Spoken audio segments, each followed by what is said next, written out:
My name is Daniel. I was studying engineering before I started working this warehouse job. I work the night shift now, but my life wasn't always like this. I used to go to school. I like school. I like learning how things worked.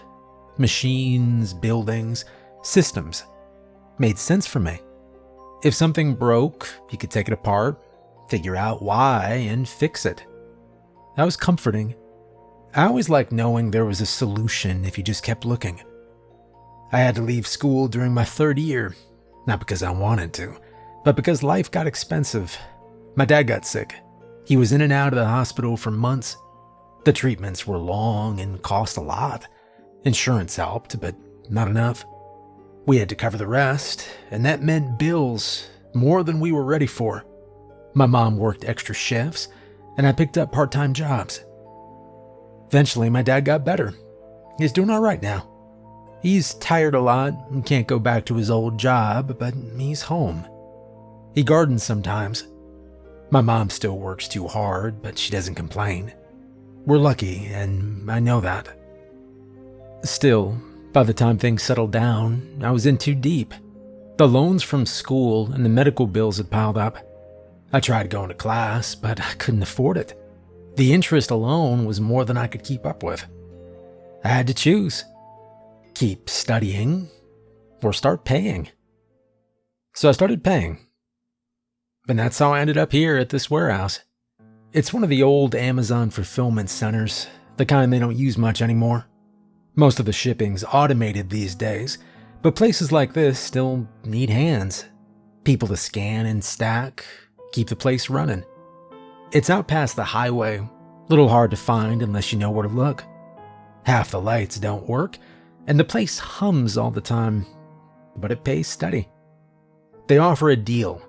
If you live on site, they cover rent and food. Means long shifts, usually 20 hours with short breaks, but no commute, no rent, no extra expenses. That part actually helps. I live in a small unit above the warehouse floor. It's got a bed, a kitchenette, and a tiny, tiny bathroom. It's not much, but it's mine and it's quiet. I don't go out much.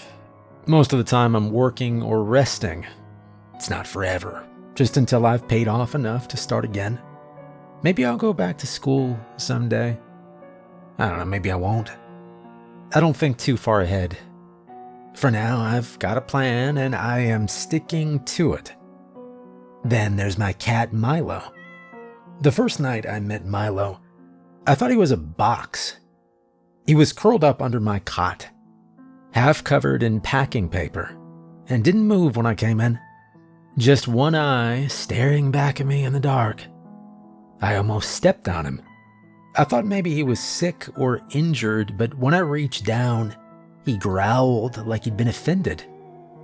Then he just turned his back on me and went to sleep like he lived here. No collar, no tags, grease on his fur like he'd rolled under a forklift. One eye missing, just a scar where it should be. I tried to carry him out the next day, but he bit my glove and refused to let go. And after that, I gave up, and he stayed. I named him Milo. He doesn't seem to care either way. He's not a regular cat. He doesn't act like a pet. He comes and goes when he wants, shows up around 3 a.m., and disappears again before sunrise. Sometimes he's gone for a day or two, then returns like nothing happened. I don't ask where he's been. He always smells like something different. Burnt rubber, metal shavings, motor oil. Once he smelled like vinegar. I don't even want to know. I made him a little pirate patch for his missing eye. Just a small scrap of cloth with thread. It's stupid, but it kind of suits him. He wears it for a while, then loses it under a rack or in a vent. I make another one when I have time, and he lets me put it on without a fight. I think he likes the attention, even if he pretends not to. He doesn't like loud sounds, though. Hates the scanners. When the forklift beeps, he hides under the shelves. But when I'm sitting still, During breaks or when I'm logging inventory, he comes over and curls up near my foot like a weird little coworker. It's nice having someone around, even if he sheds on my uniforms and scratches the walls. Anyway, the warehouse is huge.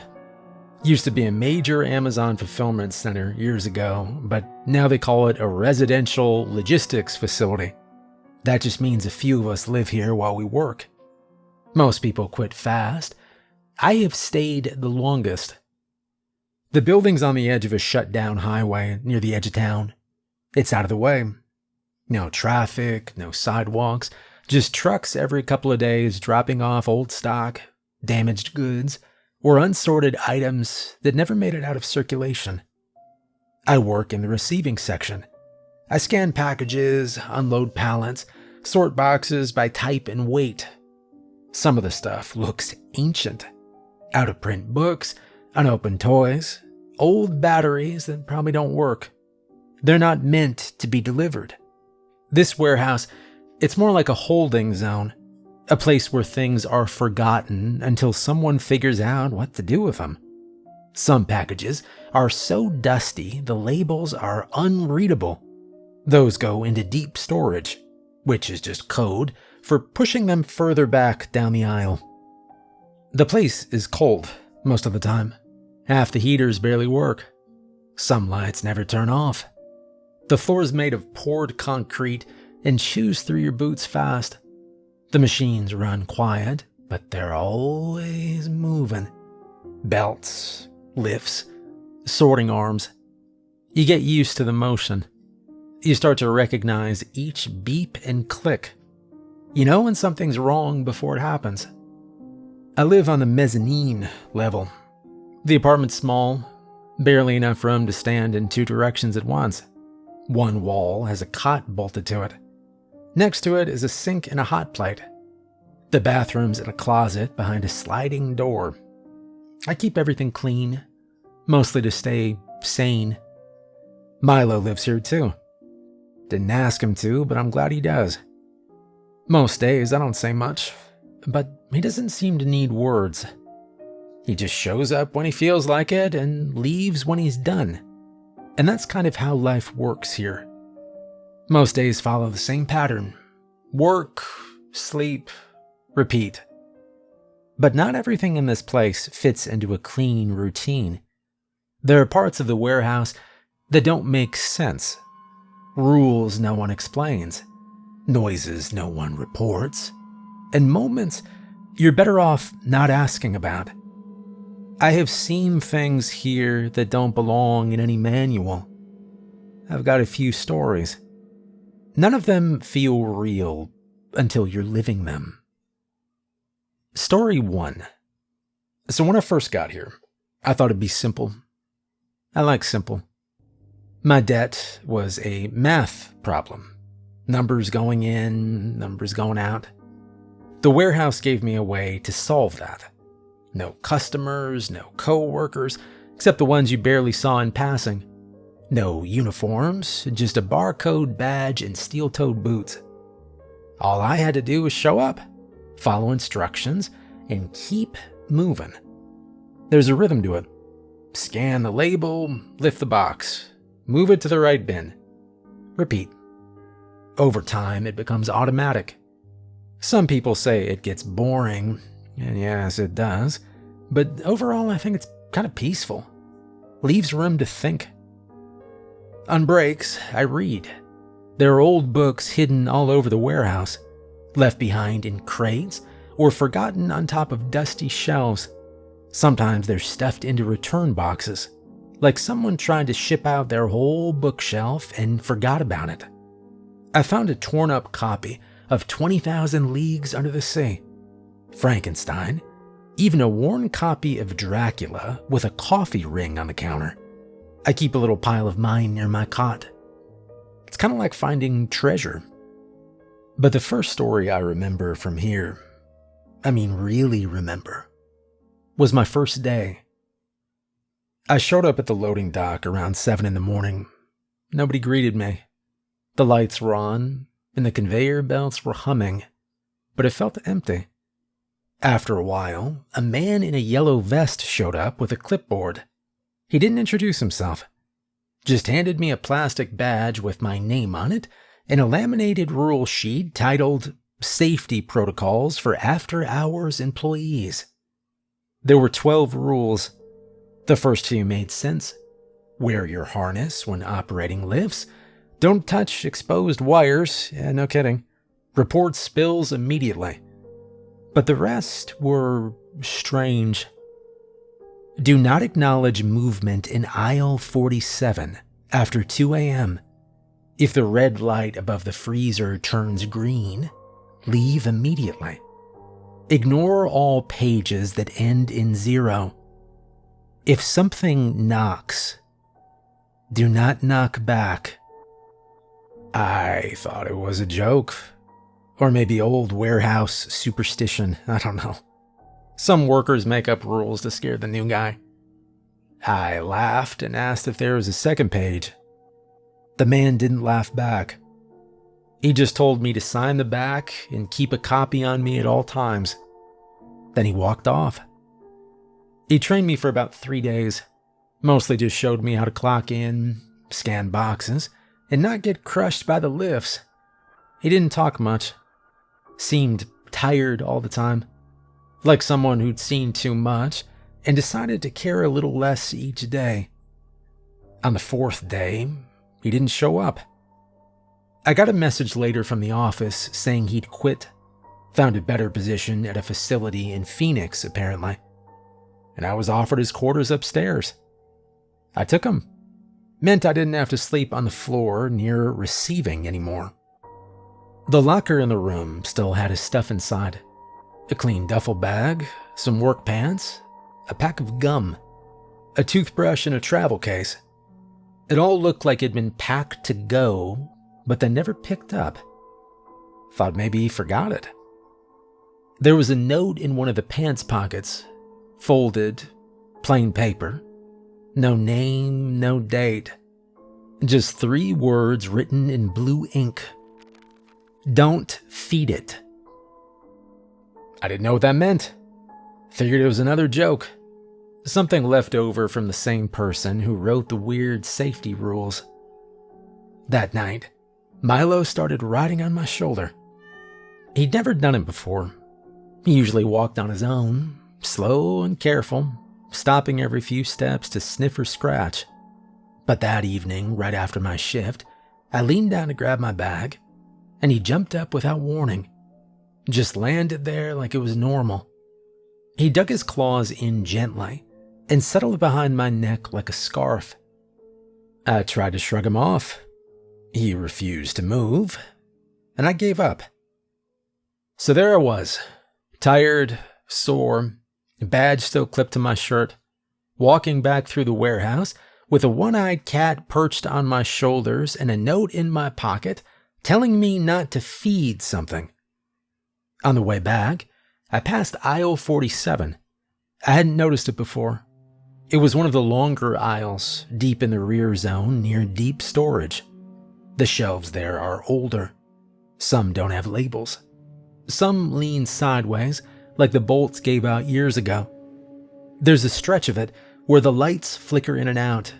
Maintenance says it's a wiring issue, but they've never fixed it. It was only 9:30 p.m., so I wasn't worried. The weird rule didn't apply until after 2 a.m., according to the sheet. Still, I kept my pace steady and didn't look too long down the aisle. I didn't want to make it a thing. Milo tensed a little on my shoulder when we passed it. Ears back, tail twitching, but he didn't growl or leap down. He just stared. Back in my quarters, I reread the rule sheet. I still have it, actually. It's taped to the inside of my locker now. Sometimes, I look at it just to remember I didn't imagine any of this. I didn't sleep much that night. Not because of anything that happened. Nothing did. But because I just couldn't stop thinking about that note. Don't feed it. It didn't say what it was. It didn't say what happened if you did. Just those 3 words. No details, no warning, no signature. Like whoever wrote it assumed I'd already know. I didn't know then, but I figured it out later that week. I met Bill. Well, met is maybe the wrong word. I didn't shake his hand or anything. I just saw him. Or it. I call it Bill now, but I don't know what it really is. It's not a person. Not in the way you and I are people. The first time I saw him, it was near receiving. Around 3 a.m. The lights flicker there sometimes, especially on the south end where the ceiling panels are cracked. I was restocking bins, mostly returns. Boxes marked unsorted. They go in a cart, get scanned, and wait for someone higher up to figure out what to do with them. I just dropped off a crate of old electronics when I noticed movement in the next aisle over. Not just a little movement either. Something big. I thought maybe it was one of the other workers. We don't usually talk much, but people pass through now and then. This figure, though, he was tall, slouched, broad shoulders, but the shape wasn't right. His arms were too long. His head tilted too far forward, like it was too heavy for his neck. He was dragging something behind him. Looked heavy, like a wet sack that left a trail. Thought it might be trash. Sometimes broken returns get tossed out in bulk. But then I heard the scraping. Slow, thick, uneven. Not plastic or cardboard. It sounded like something soft being pulled across concrete. I called out? I don't know why. Just instinct, maybe. I said, "Hey, you good over there?" The shape stopped. Just froze in place. And then, slowly, it turned its head toward me. And that's when the smell hit. It was sharp and sour, like copper and old oil. Something else mixed in. Rotting meat, maybe. It was so strong I nearly gagged. Milo leapt off my shoulder and took off in the other direction, tail down, not making a sound. The figure stepped back into the shadows between shelves and disappeared. I stood there for a while, not moving, not speaking, until I finally convinced myself I'd imagined most of it. Maybe it was a forklift running without lights, I don't know. Maybe I was just tired. And I kept telling myself that. The next day I asked around. One of the other night guys just shrugged and said the place makes weird sounds. Yeah, it makes weird sounds. You get used to it. Don't go wandering around, he'd said. That was all. So I kept quiet. But I started paying attention. A week later, I found out what Bill eats. It was in section H7, a zone that handles bulk items. I was doing inventory when I found a small crate shoved behind a stack of microwaves. Wasn't labeled, which was already a problem. I opened it to tag it properly, and there it was, a severed monkey hand. Just the hand, cleanly removed, still soft, still warm somehow. I called it in as biohazard waste and filed the report, just like the manual says. But no one ever came to collect it. I checked the logs later. The crate wasn't listed in the system. As far as the records were concerned, it didn't exist. After that, I started calling the thing Bill. It helped somehow. For my own sense of sanity, I guess. The second time I saw Bill, it was worse. I was logging returns on my tablet when I felt like something was off. Milo had stopped walking. He was staring straight ahead, ears flat, tail puffed out. I followed his gaze and saw it. Bill, standing perfectly still between the racks. His head was tilted again, too far to one side. His arms hung loosely at his sides.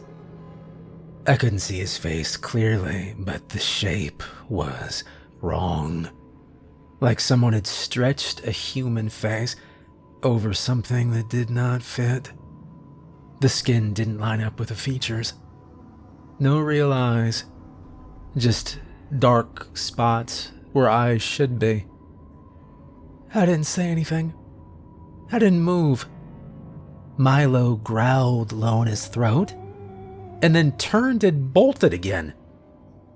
When I looked back, Bill was gone.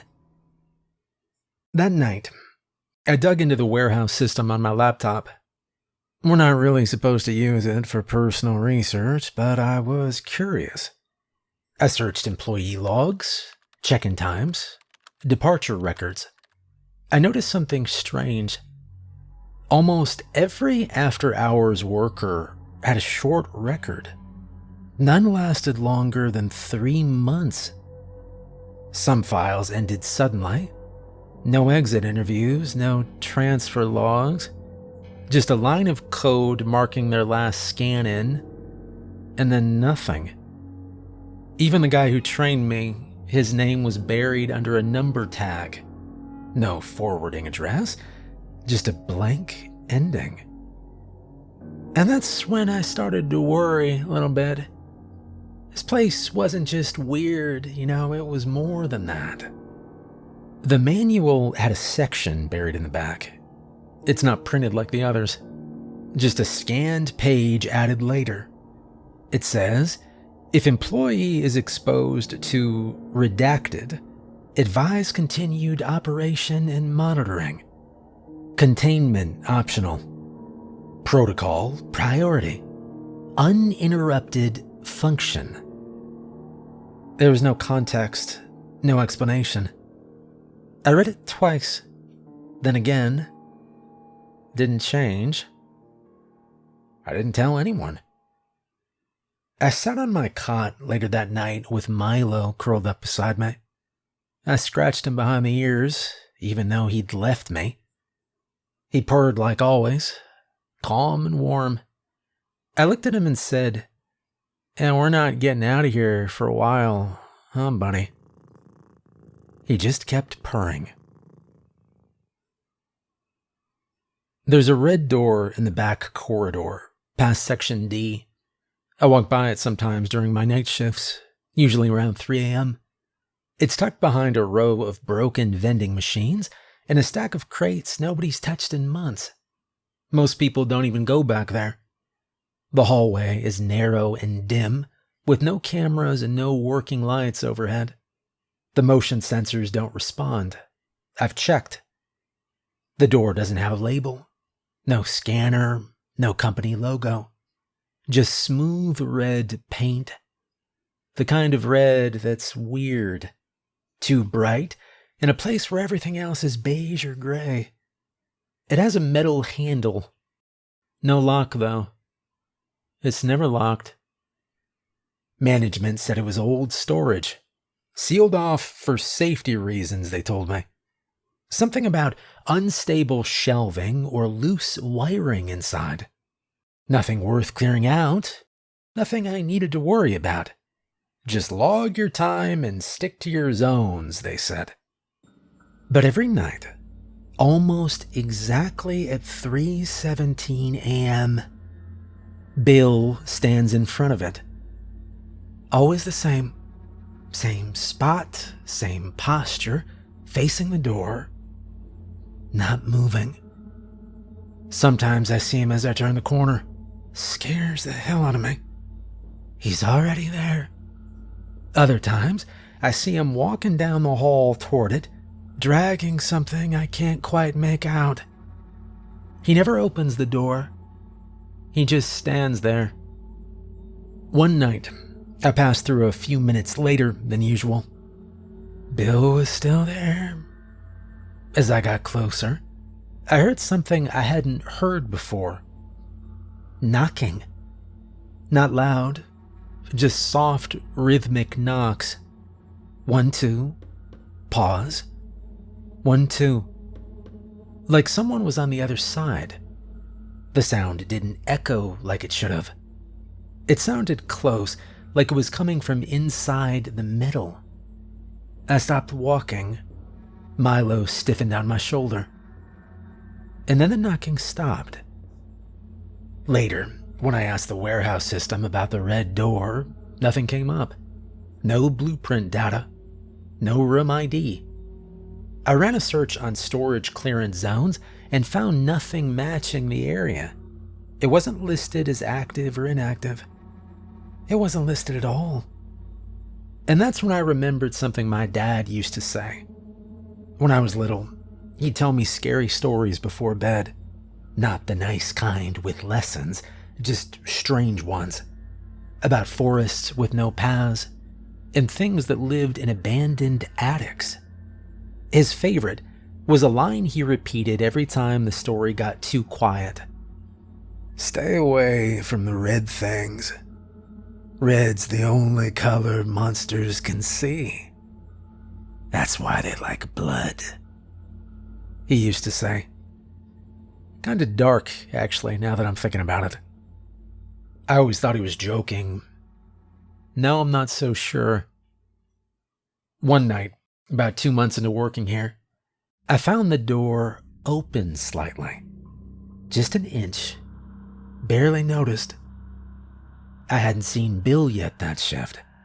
Milo and I had just finished sorting a double load of small electronics. I was walking my usual loop, checking barcodes and updating inventory. When I reached the corridor, I saw it. The door opened just a crack. There was light coming from inside. Not the kind of light you'd expect. Wasn't white or yellow. It was red.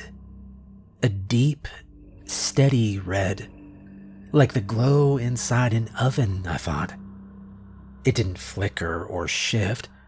It just stayed right there, bright and heavy. I stopped walking. Milo climbed down off my shoulders. He walked up to the door, slowly, then stopped 2 feet away. His little ears went back. His tail lowered. He stared at that gap in the door like it was alive. I looked at him. "Should I check it out?" I asked. Milo didn't move. He just kept staring. I took a step forward. He turned to me and made a short, low sound, like a warning. He looked upset.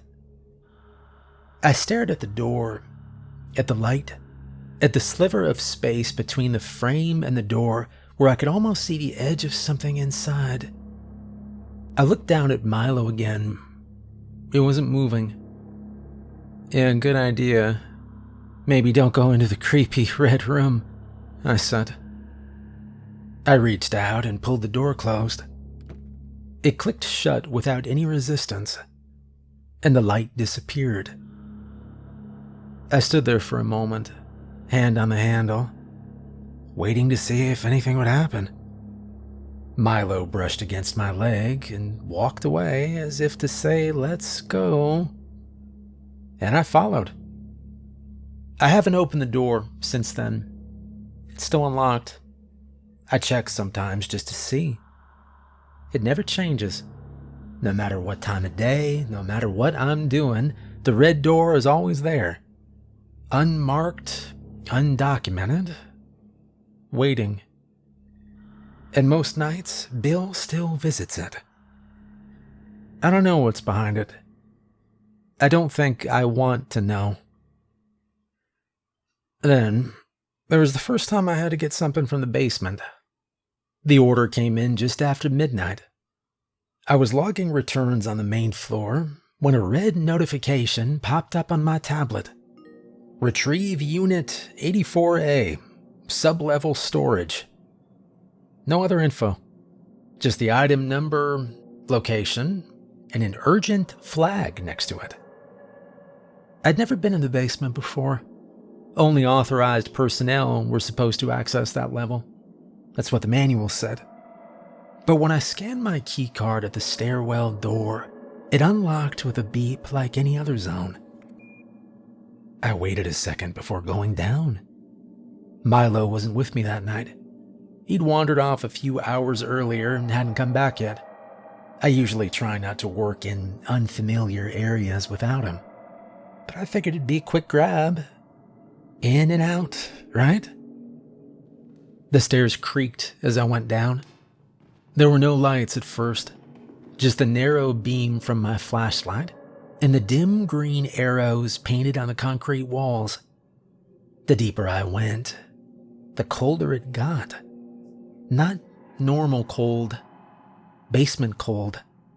The kind that feels like it's been sitting there for years untouched. Sub-level storage was quiet. The air was thick with dust. I could smell rust and something else, like salt. The walls were lined with heavy shelves, stacked with unmarked crates, old machines, broken vending parts, and boxes with no barcodes. I followed the map on my tablet until I found the row marked 84. Then I followed the numbers up until I reached 84A. And that's when I saw him. Bill. He was standing in front of the shelf, same as always. Slouched, long-armed, way too tall. But this time he wasn't still. He was chewing. At first I couldn't tell what it was. I thought maybe an old mop or a piece of rubber tubing. But then I saw the shape. The curve of a rib. The bend of an arm. The meat was red and soft, and clearly not food.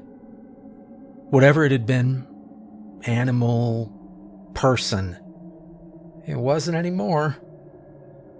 Bill's face was covered in something dark. His jaw moved slowly, like it wasn't used to the motion. His eyes caught the light from my flashlight. They didn't look human. They reflected like an animal's eyes do in the dark. I didn't breathe. I just crouched down behind a crate and waited. The crate I needed, Unit 84A, was sitting right there, just behind him on the second shelf. A small gray box sealed with 2 plastic straps. I looked around and saw a small bolt on the floor near my foot. Looked like it'd fallen off a shelf bracket. I picked it up and waited. Then I threw it. I aimed for the far side of the aisle, behind a pile of broken office chairs. The bolt hit metal and made a sharp clang. The sound echoed through the basement like a fire alarm.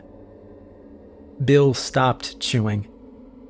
He turned slowly toward the sound, his body moving in pieces. First his head, then his torso, and then his legs, like a puppet remembering which way to walk. He started to move. At first he was slow, but then he sped up. Jerky, unsteady steps that grew faster as he picked up speed. I stayed real low and didn't look back. I grabbed the box, hugged it tight to my chest, and moved the opposite way down the aisle. I reached the stairs without looking behind me, and the door at the top was still open. I climbed 2 steps at a time. By the time I made it back to my apartment, I was shaking. I put the box on the counter and locked the door behind me. I didn't open it. I still haven't opened it. There's no record of what was inside. I don't want to know. Later that week, I checked the warehouse map again. Sub-level storage wasn't just 1 floor. According to the old plans, There are 3 more levels below that one. No access routes listed. No descriptions. Just blank gray squares with faint outlines of staircases that don't appear on any current layout. I don't like basements anymore, and I do not want to know what's down there. Well, that's all the stories I have, for now anyway. I didn't really set out to keep track of them. At first I just worked, slept, fed Milo, and kept my head down. But the weird stuff started stacking up, and I figured it was worth writing down. Not because anyone asked, but because somebody probably should. This place doesn't come with warning signs that make sense. Just laminated sheets and vague rules that nobody ever really explains. You learn fast or you disappear. That's just how it is. I've been here just under 8 months now. They pay well enough I've managed to pay off a chunk of that debt. I keep a little chart on my wall with how much I've got left. I cross off another chunk every 2 weeks, and it feels good seeing those numbers go down. If everything goes according to plan, I've got 4 more months before I can leave. I think I'm going to go back to school. I already started looking at programs. I'm thinking structural engineering again. Maybe something with design this time, something practical, but I don't know, creative. I don't know. I just want to work on something that doesn't breathe heavy in the dark or knock from the wrong side of the wall. And yes, don't worry, I'm taking Milo with me. He's not much for conversation, but he's reliable. The little one-eyed cat still sleeps by the door, still disappears for hours, and comes back smelling like power tools. He has a little box now, a blanket, and about 5 identical pirate eye patches that I keep sewing because he keeps losing them. I think he knows when I'm stressed. He sits on my laptop when I stay up too late reading logs. Sometimes he curls up on my chest until I shut it off. He's coming with me when I go. That's not even a question. Until then, I keep doing my job. I keep my eyes open. I stay away from aisle 47 after 2 a.m. I don't respond to paging numbers that end in 0. I make sure my key card still works every day, just in case the door decides to stop letting me out. There are still things I don't understand about this place, lots of them, like what's really behind that red door, or how many other bills are wandering around the deeper levels. But I don't need every answer. Some things are better left closed. Anyway, if you ever find yourself working in a place like this, somewhere quiet, underlit, just past the edge of town, remember a few things. Stay away from red doors. Stay out of basements, especially ones that weren't in the original building plans. Don't go near Section D unless you absolutely have to. And most importantly, don't feed Bill.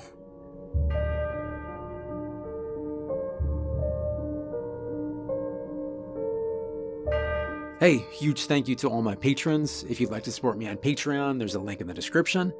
I hope you enjoyed the story, and have a good night.